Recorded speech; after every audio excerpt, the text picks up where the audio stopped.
Gloria al Señor. Vamos a buscar en el libro de Génesis, capítulo 47, versículo 9. Génesis capítulo 47, versículo 9. Dice la palabra de Dios: Y Jacob respondió a Faraón: Los días de los años de mi peregrinación son 130 años. Pocos y malos han sido los días de los años de mi vida, y no han llegado a los días de los años de la vida de mis padres en los días de su peregrinación. Señor, te damos gracias en esta tarde, bendito Padre del cielo. Hoy reconocemos, Señor, tu presencia en medio de nosotros. Te damos a ti todo el honor y la gloria, Señor. Gracias por permitirnos estar en tus atrios, Padre eterno. Te pedimos, bendito Señor, que tú nos ministres tu palabra de verdad a la cual nos hemos venido a exponer, que nos hables con ella en el nombre poderoso de Jesús. Amén. Bien, vamos a leer acá la Nueva Versión Internacional. Dice: Ya tengo 130 años, respondió Jacob, mis años de andar peregrinando de un lado a otro han sido pocos y difíciles, pero no se comparan con los años de peregrinaje de mis antepasados. Bien, está aquí Jacob hablando con Faraón, en el momento en que se encuentra con Faraón, el único superior sobre José en Egipto. Como sabemos, José terminó en Egipto y terminó en su posición de gobernador. Dice la palabra de Dios que en aquellos tiempos nadie levantaba una mano y nadie levantaba un pie sin el permiso de José. Es una manera de decir el grado de preeminencia que alcanzó José en aquellos tiempos. De manera que cuando se encuentra Jacob con José, dice la Biblia que lloraron largamente cuando se reencontraron, porque ellos fueron separados de la manera más cruel, más dura, y es que Jacob pensó y dio por muerto a su hijo durante mucho tiempo, y José se fue y pues prácticamente no volvió a saber nada de Jacob. Entonces cuando se reencuentran, pues después de todo ese tiempo de dificultades, y de llevarse la sorpresa, uno de que José estaba vivo, también de que Jacob estaba vivo, y bueno, y de reencontrarse, José, posteriormente a eso, le presenta a Faraón a su familia, le presenta a 5 de sus hermanos y le presenta a su papá Jacob. Faraón para ese momento le tiene mucho respeto a José, porque José había sido usado por Dios para preservar la vida de Egipto y de todas las naciones por medio de estrategias administrativas como la del ahorro en tiempos de abundancia para más adelante preservar la vida, ¿sí? Entonces Dios había respaldado a José y Faraón se había dado cuenta de eso. De manera que Jacob, el padre de José, tuvo audiencia con Faraón. Eso no era fácil, no era cualquier persona a quien se iba a presentar. Y Faraón le pregunta, note usted que dice, en el versículo anterior dice: Y Faraón dijo a Jacob, en el versículo 8, ¿cuántos son los días de los años de tu vida? Mire, pregunta tan natural, ¿sí? Interesado en qué tan adulto, tan mayor era Jacob. Y Jacob responde de una manera bien interesante, ¿sí? Dice: los años de mi peregrinación. Él utiliza esa palabra. Y bueno, yo creo que con esta introducción podemos ir a recoger las últimas reuniones que hemos venido hablando acerca del comportamiento de los patriarcas, de cómo ellos entendían las cosas, de cómo ellos se comportaban frente al Señor.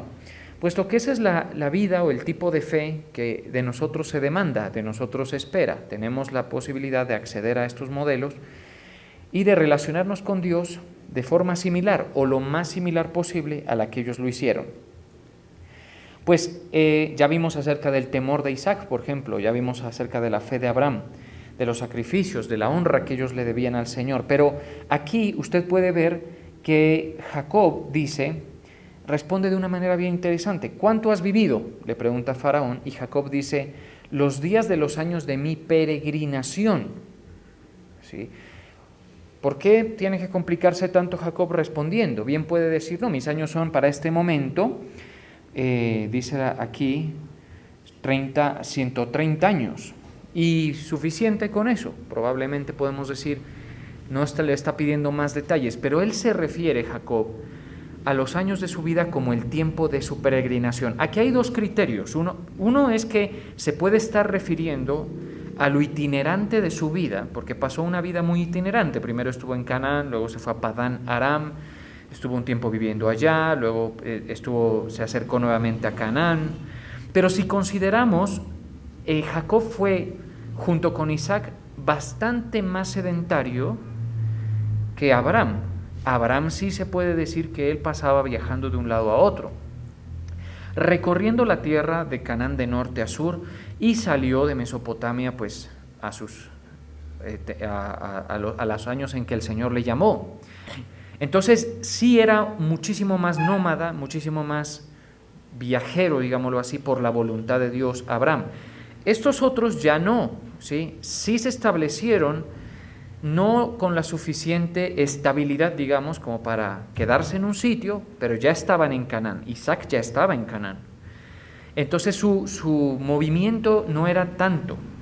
Entonces puede ser que pensemos que él no se está refiriendo a cuánto se movió en la vida, sino a cómo él entiende su paso por esta vida, que esta experiencia que nosotros llamamos vida y que él también llamaba vida. ¿Cuántos años tiene? 130 años.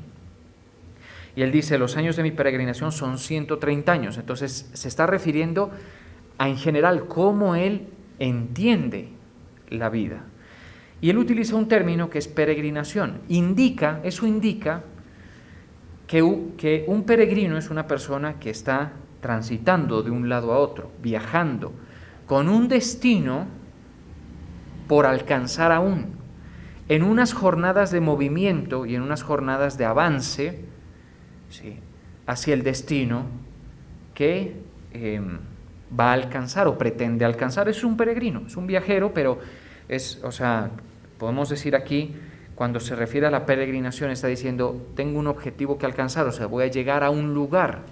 Ahora, el problema es que él llegó a Canaán y más adelante llegó a Egipto y estuvo moviéndose, vino de Padán Aram, y él no consideró ninguno de esos lugares su establecimiento definitivo.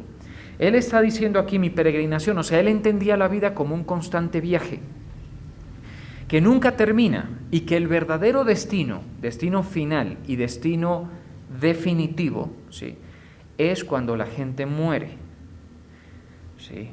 Por eso es que él habla así: los días de los años de mi peregrinación. Es decir, para los antiguos, mis hermanos, ya era conocido que la gente tenía vida después de la muerte, ya conocían eso, y que una vez se acababa la vida en este cuerpo, en el cuerpo, ¿sí?, pasaban a un destino, a un lugar, ¿sí?, que Jacob llama Seol. Así le llama Jacob, Seol. Ya vamos a ver un poquito más qué es el Seol, ¿vale? Pero el caso es que ese es el destino final. Todo lo demás es una peregrinación, un paso, quiera ser rápido, quiera ser lento, quiera ser bueno o quiera ser malo, lo que sea, pero es un paso. Además, también llama la atención que Jacob dice que los años de su peregrinación han sido pocos y malos. Mire esto, cuando Faraón le pregunta, y estamos hablando de una persona entrada en años, adulta, ya en este momento ya anciana, en la recta final de su vida, ¿sí? En ese momento la persona puede llegar a tener unas reflexiones muy profundas por todo lo que ha vivido, por todo lo que ha perseguido. Digamos que no es lo mismo reflexionando acerca de la vida un joven que un adulto, ¿sí? Porque nosotros los jóvenes de pronto, pues no vemos las cosas tan claras. Vivimos afanados, persiguiendo objetivos, no está del todo mal, eso habrá que verlo a la luz de la palabra cada cosa, pero estamos así, afanados, viviendo con proyectos, con cosas, cuando consiga, y vamos alcanzando. En el mejor de los casos podemos ir tachando de nuestra lista experiencias, pero ya un viejo que ha tenido hijos, que en este caso ha tenido mujeres, que en este caso ha viajado, que en este caso ha gozado unas buenas condiciones o malas, ya sus reflexiones van siendo más relevantes para nosotros. Entonces dice que los años de su peregrinación, entonces su paso, ¿cómo considera su vida? Los años de su paso por la tierra han sido pocos y han sido malos, dice. ¿Sí? Y eso lo dice un patriarca, el tercer patriarca. Recordemos que estábamos diciendo que cuando nos referimos al Señor nos referimos como el Dios de Abraham, Isaac y de Jacob, de este que está hablando aquí, el último, Jacob. ¿Sí? Es decir, y él, el patriarca, que tenía una relación y un compañerismo con Dios insuperable, o solo superable por Abraham e Isaac, de ahí más no, solo superable por ellos, él dice, pocos y malos han sido. ¿Por qué pocos? Al punto en que lo dice, 130 años ya podría ser una expectativa de que uno de nosotros llegue a esa edad. Lo dice es porque Abraham vivió 180, creo. Es decir, él ya se veía cercano a fallecer y Isaac fue el que vivió 180, Abraham poco menos. ¿Sí? O sea, en comparación decía menos años. Porque Jacob creo que murió con 150 años, cerca de allí. Por ahí está el dato. El caso es que él considera pocos. Mire, 130 años para peregrinar, para moverse en la vida, para hacer proyectos. Y además dice que malos. Ahora imaginemos comparemos nuestras expectativas de vida en el mejor de los casos, que alguno de nosotros, el más robusto de nosotros, llegara a los 100. Es bastante menos que lo de ellos, ¿cierto? Entonces, aún menos.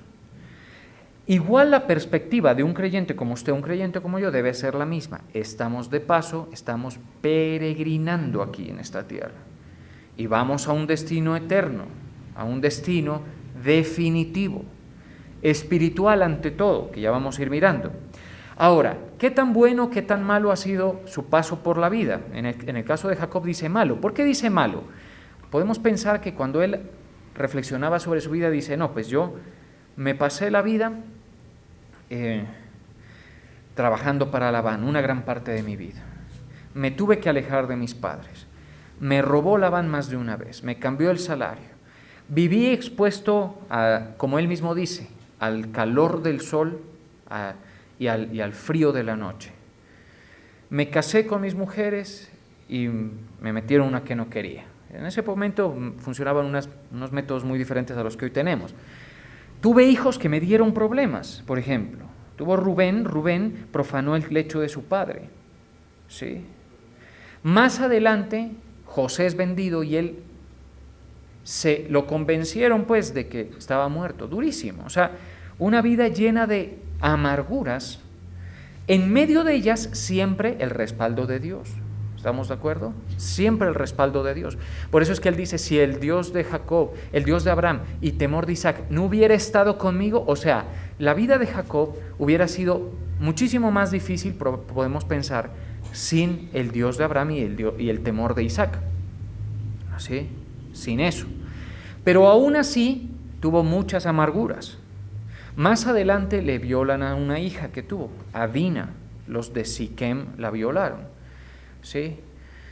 Y más adelante tiene las dificultades del hambre que azotó la tierra. Es decir, él no miraba su peregrinar como algo del todo placentero. Dice malos.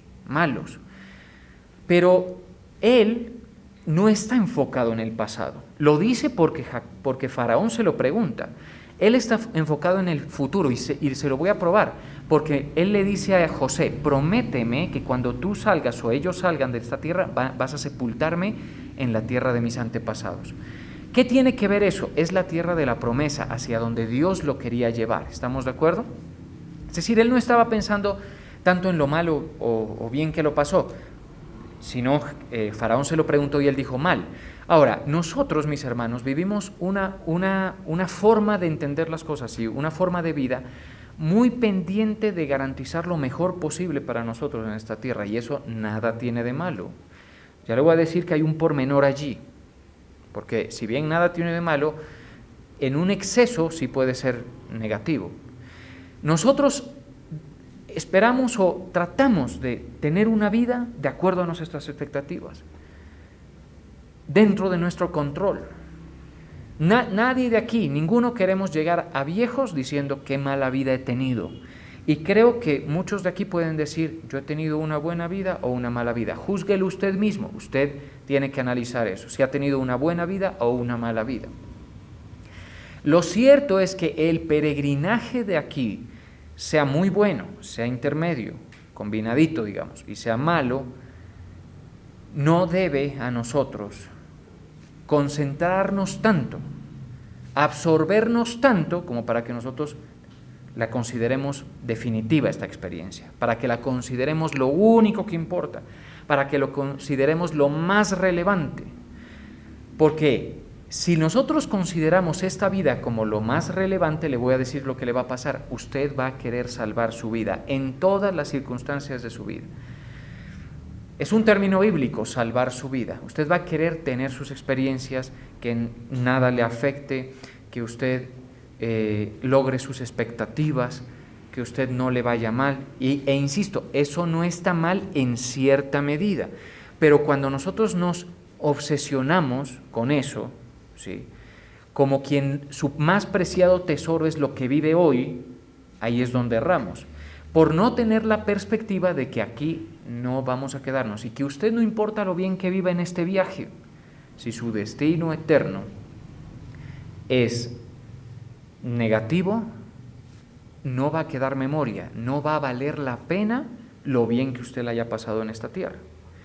Hay un pasaje por ahí que dice, el Señor Jesucristo dijo, el que quiera salvar su vida, la perderá. Ustedes lo conocen, son una iglesia que ha escuchado mucha palabra. Y uno dice, pero ¿cómo? Yo quiero salvar mi vida. Es más, si estoy en una situación de riesgo, naturalmente la voy a proteger. Voy a evitar el riesgo, voy a evitar el peligro, voy a evitar el dolor, voy a evitar la decepción. Sí, claro, pero escucha muy bien una cosa. Si para ti salvar la vida en esta tierra, este peregrinar, se vuelve lo más importante, por lo general, no, mejor dicho, siempre se va a perder el entendimiento de lo porvenir, el entendimiento de lo eterno. ¿Estamos de acuerdo? Sí, nosotros vivimos aquí. Nadie quiere tener experiencias malas, perdón.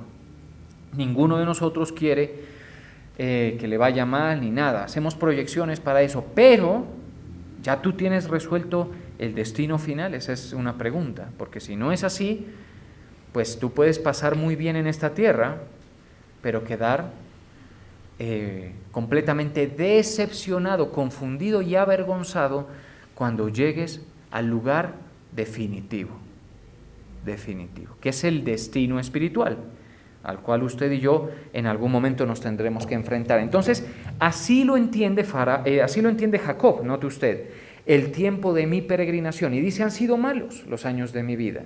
Pero en la boca de Jacob, a pesar de que habían sido años difíciles de amargura, no había indisposición contra Dios. No había indisposición contra Dios. Había alabanza, honra, temor de Dios en Jacob y valor por su propósito, a pesar de eso. Nosotros decimos, yo me quiero meter, mucha gente dice así, yo quiero meterme con el Dios de Israel que están predicando ahí en esa iglesia, porque puede ser que me vaya mejor, puede ser que mis experiencias estén mejor. Yo te digo una cosa, para la mayoría de nosotros, sí. Pero no siempre con Dios va a ser todo ganar, ¿estamos de acuerdo? Y tampoco con Dios va a significar que tú vas a tener un camino allanado, libre de complicaciones. Muchos de ustedes lo viven. Y es un error acostumbrarlos a pensar que no les va a pasar.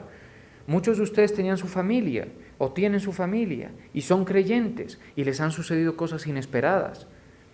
Sí, infidelidades, traiciones, los han defraudado, les han robado. Otros han tenido dificultades o persecución en el trabajo. Otros conviven con enfermedades. ¿Sí? Otros conviven con los resultados y las consecuencias de pecados pasados. Sí, así es. Y entonces la vida nunca, este viaje nunca va a ser completamente dulce. Eso es lo que podemos ir concluyendo. Ni para el más respaldado de los siervos, ni para el más respaldado de parte de Dios, de las personas. Nunca va a ser completamente dulce. Sí. Lo más que uno puede aspirar es organizar su vida, por eso los jóvenes tienen una gran ventaja, y es que cuando le creen al Señor y organizan su vida con el orden de la palabra y proyectan su vida, pueden tener lo más cercano a cierta estabilidad, lo más cercano a cierta, podemos decir, tranquilidad. ¿Sí? Pero también allí hay errores. No todos los hogares saldrán adelante, no todos los proyectos saldrán a flote. Por ahí sucederán cosas que nos afligirán. Siempre va a ser así, mis hermanos. Y es bueno que la gente lo sepa. Es precisamente por eso que vale la pena creer en la palabra y vale la pena creer en el Evangelio. ¿Sí? Porque si nosotros entronizamos esta experiencia de vida que tenemos aquí, pensamos que no hay más, como mucha gente afuera en el mundo, ¿sí? Pues va a haber una total decepción, va a haber una total decepción. Esta vida está muy lejos de ser perfecta. Incluso hay un verso en la palabra que anuncia, dice, cuando venga lo perfecto. O sea, nosotros no estamos en lo perfecto. Quienes tengan dudas sobre esto pueden visitar nuestro canal ahí en YouTube, lo tenemos titulado así, cuando venga lo perfecto. Entonces, ¿para dónde va uno? Pues Jacob decía, voy al Seol. Jacob decía, voy al Seol. ¿Por qué decía voy al Seol? Hay un pasaje que dice, voy a ver a mi hijo José, cuando ya le dicen que él está vivo, dice, voy a ir a ver a mi hijo José antes de que descienda al Seol. Antes de que descienda al Seol. ¿Por qué Jacob dice que va al Seol? Porque ese era el nombre que le pusieron al lugar espiritual donde iban las almas, ¿sí?, antes de que Cristo viniera. El Seol es el mismo Hades. El Seol es una palabra hebrea, Hades es una palabra griega.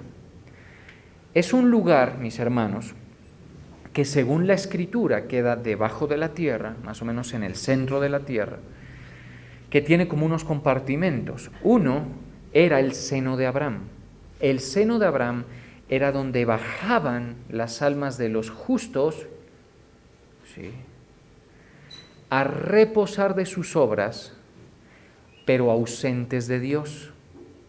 Ahí estuvo Abraham, por eso se llama el seno de Abraham. Ahí estuvo Isaac. Ahí iba a bajar Jacob más adelante. Y todos los antiguos que recibieron por la fe la justificación. Ahí bajó también Daniel, José, David, ¿sí?, Samuel, bajaron a un lugar debajo de la tierra que se llamaba el seno de Abraham. Se llama aún así, según la Escritura. Es un lugar que está dentro del Seol o dentro del Hades. Entonces el Hades tiene un espacio que se llama seno de Abraham. Luego hay un gran hueco, un gran abismo, ¿sí?, enorme, pero que separa esos dos lugares, pero hay visibilidad de un punto al otro. Y todo esto lo estoy diciendo con base en lo que está escrito en la parábola del rico y Lázaro, que vamos a buscarla por aquí, porque me parece fundamental para que nosotros lo fundamentemos, esto que estoy diciendo. Eso está en Lucas 16, 23, y mientras nos ubicamos en Lucas 16, 23 les voy comentando. Entonces hay un hueco que es una cima. La palabra cima, note usted, con S, porque utiliza la palabra cima, es una cavidad, un hueco, un abismo que separa a otra zona del Hades, a otra zona del Seol. Esa otra zona del Hades se llama infierno, es diferente. Esa en griego era Gena, el nombre. Es importante que nosotros lo tengamos presente. ¿Por qué? Porque ese es el destino, o era el destino definitivo de las almas en el Antiguo Testamento. En el Antiguo Testamento era así. Leamos Lucas 16, 23. Y en el Hades, palabra griega para Seol, es lo mismo, pero se refiere al Seol.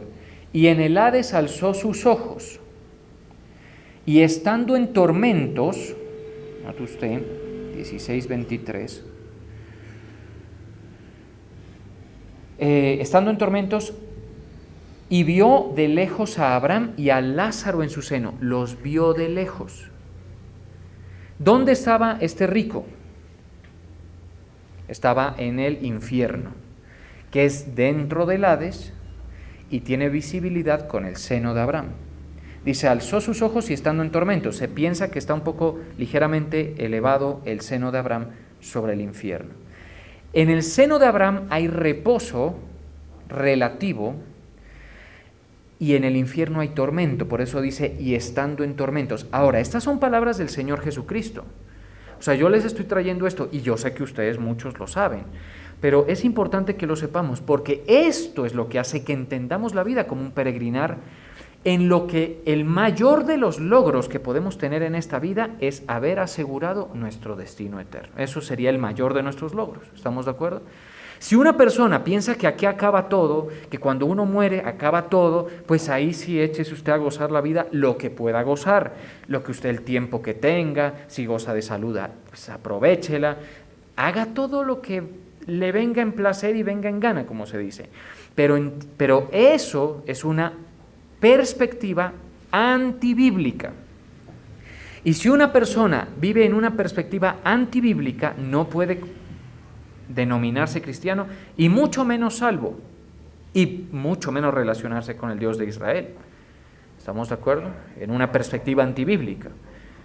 La gente se relaciona mal con Dios es porque no tiene el fundamento de la palabra. Entonces, aquí está diciendo que había un rico que murió y fue sepultado. Vamos a regresarnos un poquito, mire.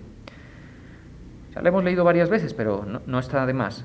Había un hombre rico, versículo 19, el rico y Lázaro, Lucas 16, 19, que se vestía de púrpura y de lino fino y hacía cada día banquete con esplendidez.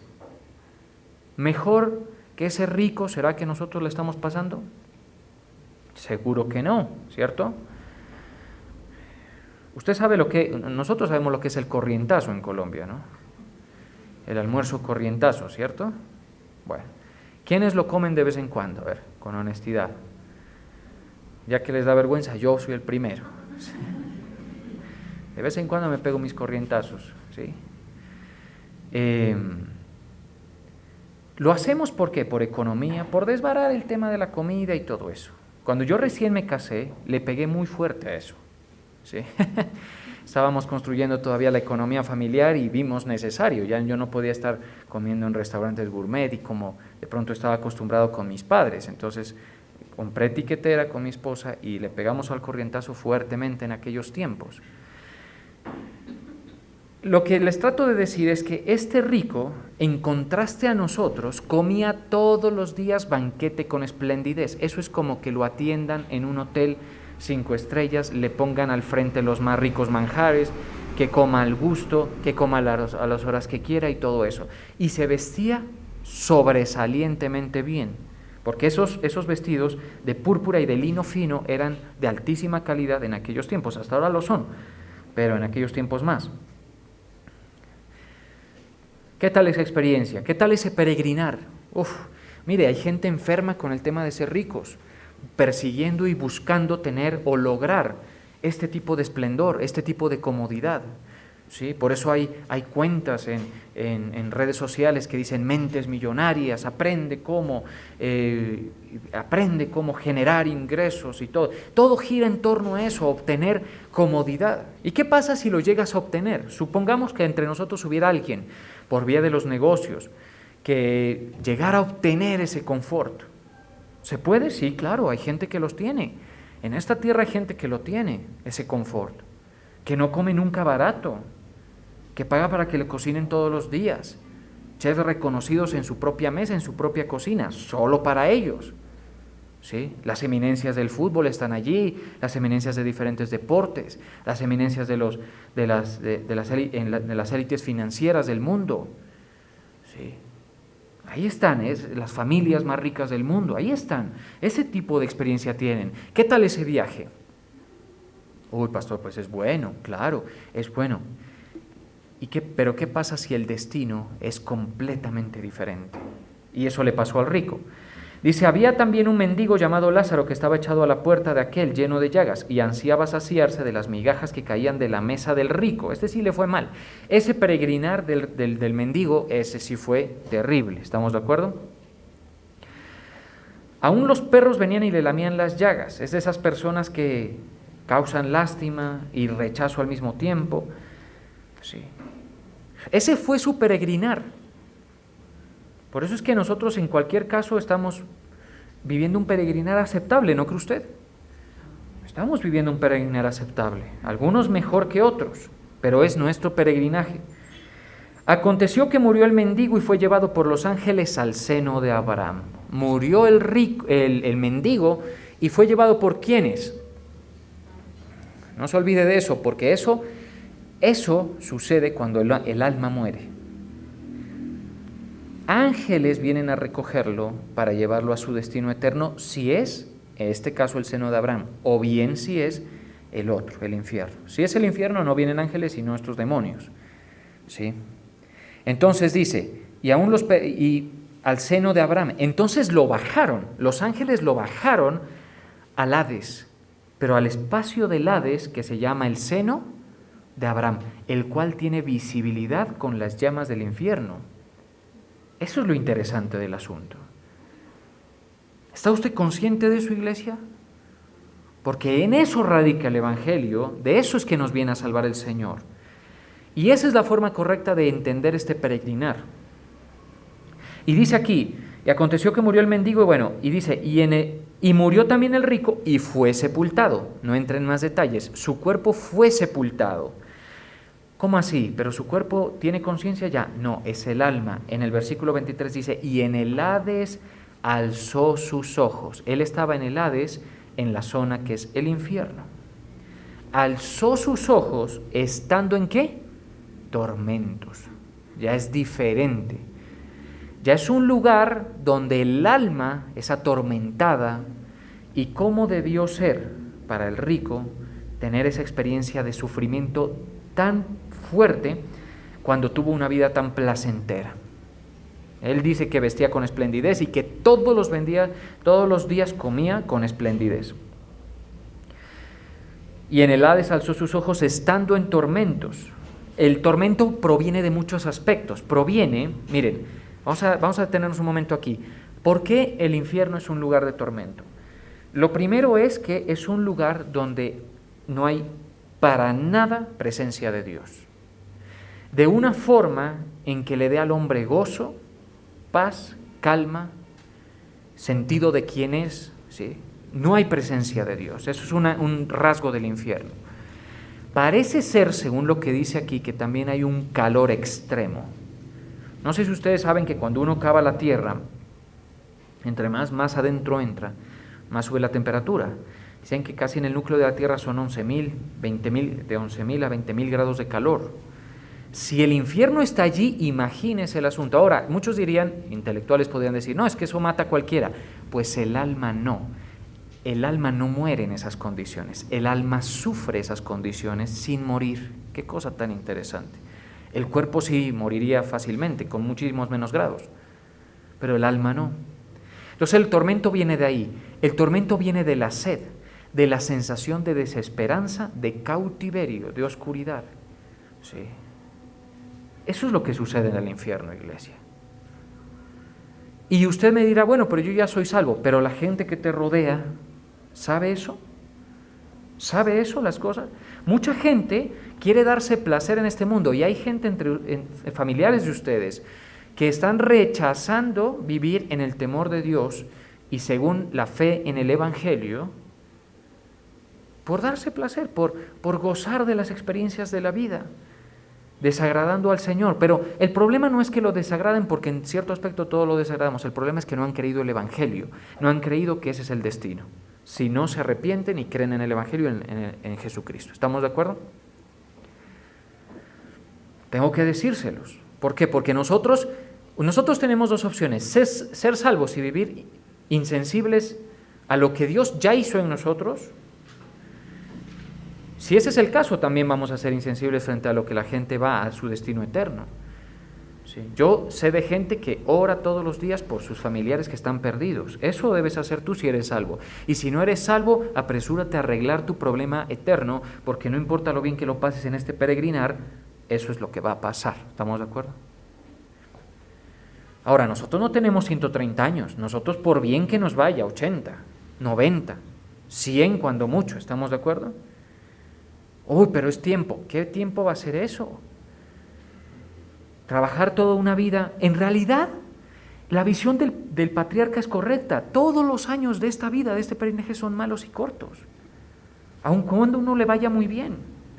Así sea rico, así tengas todo. ¿Por qué? ¿Por qué son malos? Porque ya, por ejemplo, el trabajo de tus manos, si lograste algo, se lo queda a alguien más. Pasaste toda la vida fatigado, viviendo tus etapas, entendiendo las temporadas de tu vida, y de repente mueres por cualquier razón. Ahora pues mueren muchos por COVID, pero hay muchísimas razones para morir y posibilidades.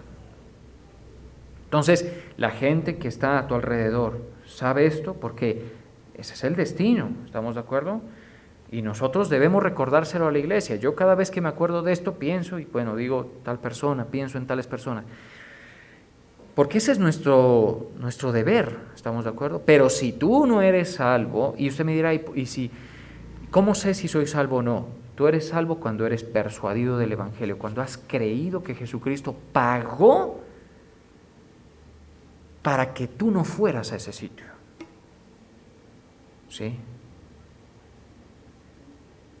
Pagó por los pecados pasados, por los pecados presentes y por los pecados futuros. ¿Cómo es eso, pastor? O sea, que por los pecados futuros también, claro, porque esa es la obra completa de nuestro Señor, nuestro Salvador. Cuando tú crees en nuestro Señor Jesucristo, ya tú tienes un destino diferente. ¿Estamos de acuerdo? Eso es complejo, pero entonces si uno cree en Jesucristo, tiene que creer en su palabra, y el Evangelio no es 2, 3 cosas, es complejo. El Evangelio está anunciado en el Antiguo Testamento y cumplido en el Nuevo. Ahora vienen las profecías del Apocalipsis que no demoran en cumplirse, según parece, y según los estudiosos, parece que no demoran en cumplirse los juicios que Dios va a traer sobre la tierra. Entonces, eso, si tú has creído eso y tú entiendes que no te vas a salvar porque vas a la iglesia, no te vas a salvar porque procuras santidad o porque eres santo o porque te esfuerzas en no cometer errores o porque eres mejor que otros, sino porque el Cordero de Dios derramó su sangre para salvarte, tú eres salvo. ¿Sí? Entonces, ¿para qué vamos a la iglesia? Para escuchar esto, para edificarnos y para hacer la obra cooperativa del propósito de Dios en el reino de Dios. Eso es diferente. Si tú haces eso y tienes el compañerismo de Dios en tu vida va a ser, en esta tierra va a ser un peregrinaje bastante interesante por todo el respaldo que vas a tener. Pero nunca esperes, nunca idealices una vida sin ninguna complicación, sin ningún dolor, sin ninguna aflicción. Lo vas a tener por muchas vías. Ojalá sean pocos, te lo deseo de verdad. Y en mi caso yo también deseo eso para mí, pero ya tenemos resuelto el asunto. Entonces, los ángeles, bajaron a Lázaro al seno de Abraham, que es un lugar en el Hades, y el rico descendió al infierno, y estando en tormentos vio de lejos a Abraham. Entonces, por eso es el tormento. Entonces, dando voces, dijo: Padre Abraham, ten misericordia de mí. O sea, pueden hablar allí. Mire eso, parece ser que no están lejos. Si las leyes acústicas son siquiera similares a como son aquí, parece ser que no están lejos. Pero digamos que pudiera ser diferente, las leyes acústicas, pues podría ser que haya más distancia. Ten misericordia, lo cierto es que se pueden escuchar. Y envía a Lázaro para que moje la punta de su dedo en agua. Qué miserable esa situación. ¿Qué tal un peregrinar lleno de lujos y logros para llegar a ese punto? y refresque mi lengua, porque estoy atormentado en esta llama. Pero Abraham le dijo: hijo, acuérdate que recibiste tus bienes en tu vida, y Lázaro también males, pero ahora estés consolado aquí y tú atormentado. Ahora, muchos han pensado que entonces el rico tiene ese destino y el pobre, pero eso no es lo que Cristo quiere decir. El destino no depende de cuán bien o mal lo hayas pasado.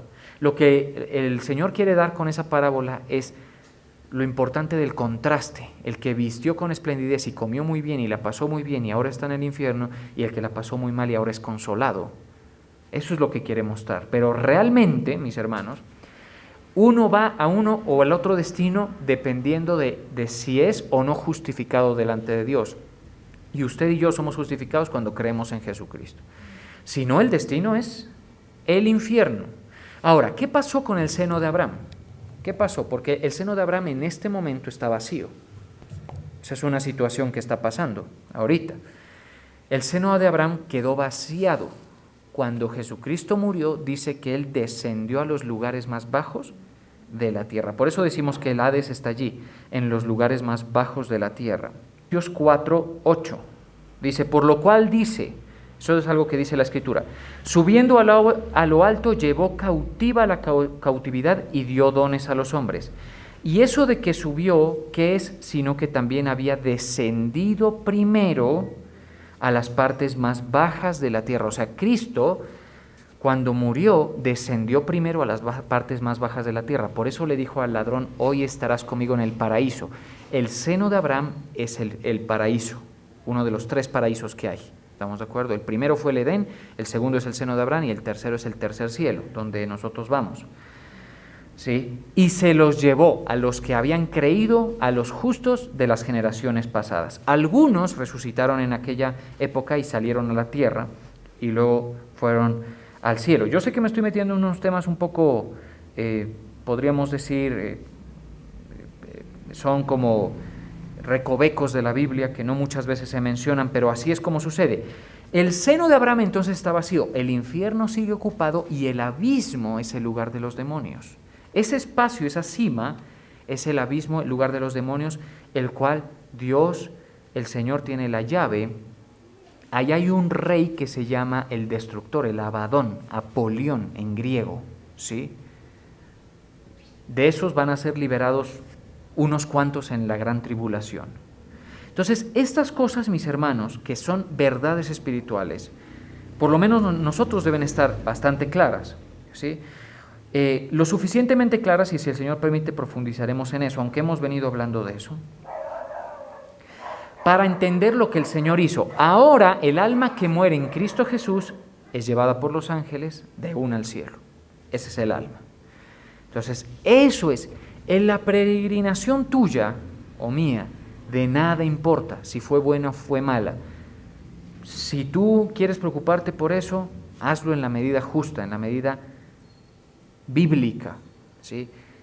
Preocúpate en lugar de eso porque tú consigas ese gran logro de estar en la presencia del Señor, ¿sí? Que es muy fácil en cierto aspecto. ¿Cómo sería? Creyendo en el Señor. Por eso dice la palabra de Dios: cree en el Señor y serás salvo, serás salvo. Todo aquel que crea que Jesús es el Señor y lo cree en su corazón y lo confiese con su boca, es salvo. Todo eso hay que creer, ¿estamos de acuerdo? Entonces nosotros debemos estar contentos. ¿Por qué? Porque llevamos una experiencia en esta tierra promedio. Usted puede aspirar a más, no le digo que no, ¿sí? Pero a nosotros nos espera la eternidad con nuestro Señor. Nos espera un lugar que no es de tormento, es de reposo, de consolación, de galardones cuando hay derecho a ellos, porque no todo el mundo los tendrá, y de alegría. Dice que no hay llanto en ese lugar, ¿no? Dice que no hay dolor, ¿sí? Entonces, pues yo tengo que decirles lo que sucede aquí. Los demonios, termino con esto, los demonios y las personas, las almas de las personas, según esto, no están en el mismo lugar, ¿sí? Porque cuando Jesucristo se encuentra con el endemoniado de Gadareno, que tenía una legión de demonios, en Lucas 8:30, Jesucristo le pregunta a estos demonios, le pregunta, ¿cómo te llamas? Y él dijo, Legión, porque muchos demonios habían entrado en él. Lucas 8:30. Y mire lo que le pedían los demonios a Jesús. En Lucas 8:31, pónganlo ahí por favor. Lucas 8:31. Bueno, sí, a mí me llama mucho la atención a eso, porque dice, y le rogaban, 8:30, que no los mandase al abismo. Jesucristo, cuando estuvo en la tierra, tenía la autoridad para sacar gente del Hades, como sacó a Lázaro, por ejemplo, del seno de Abraham, para sacar gente del infierno, para enviar demonios al abismo, que es otra zona, lo que decíamos, la cima, el hueco. Él es el que tiene la autoridad. Jesucristo. ¿Sí? Por eso a Jesucristo debemos percibirlo como es, con la autoridad. Por eso dice, yo les voy a enseñar a quién deben temer. Deben temer a aquel que puede destruir el alma y el cuerpo en el infierno. Y así la Biblia se refuerza y se amarra en su perfección. Dice que en los tiempos finales, mire que en Apocalipsis 21, con este terminamos ya, el Señor le va a entregar la llave a un ángel, dice, y vi a un ángel, Apocalipsis 21, que descendía del cielo con la llave del abismo, una gran cadena en su mano, y prendió al dragón, la serpiente antigua que es el diablo y Satanás, y lo ató por 1000 años en el abismo. El Satanás no está allá todavía, está libre, está engañando a las naciones, por eso es la complejidad del asunto. Y lo arrojó al abismo, y lo encerró y puso su sello sobre él, para que no engañase más a las naciones, hasta que fuesen cumplidos 1000 años, y después de esto debe ser desatado por un poco de tiempo. Vamos a orar.